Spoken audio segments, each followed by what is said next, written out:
You know what they say, home is where the heart is. For some of us, it's more like a call centre of endless complaints. I've spent years dodging phone calls like they were spam emails, because every ring reminds me of the day my parents decided that my very existence was just another reason to be disappointed.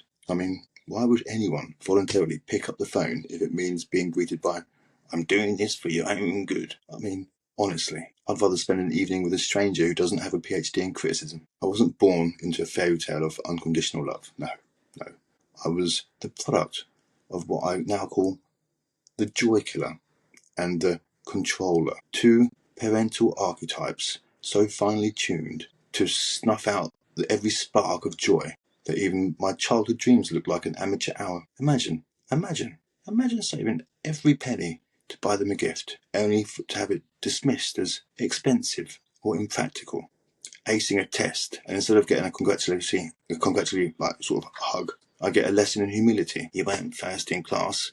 What's there to brag about? It's like my achievements were nothing more than the garnish of a plate of endless criticism. And then there was the cold parent. The cold parent, calculating and always ready with a line that could freeze your very soul. If you weren't my child, I wouldn't care about you. They mastered the art of control so well that even my wildest attempts at independence were meticulously regulated by an invisible script of disapproval.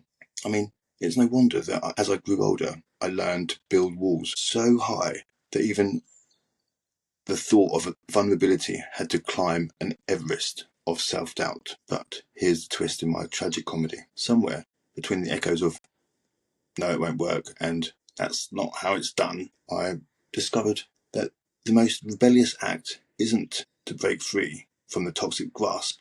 No, it's to laugh at it, to take that grim script and rewrite it into a dark comedy where self-love isn't just a buzzword, it's a full-blown revolution. I've realised that my childhood wasn't a series of failures. It was a training ground for a masterclass in resilience and, yes, in humour.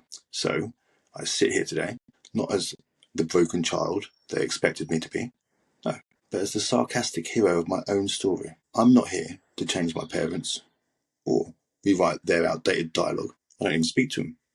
I'm here to honour that inner child who, despite all the criticism, learned to survive by turning despair into punchlines. Every call home, every dismissive remark, they're no longer chains. They're the building blocks of my narrative, the very irony that fuels the journey towards self-respect. To anyone who's ever felt diminished by those they once trusted, remember this: your past may have been written in a language of disappointment, but you hold the pen now.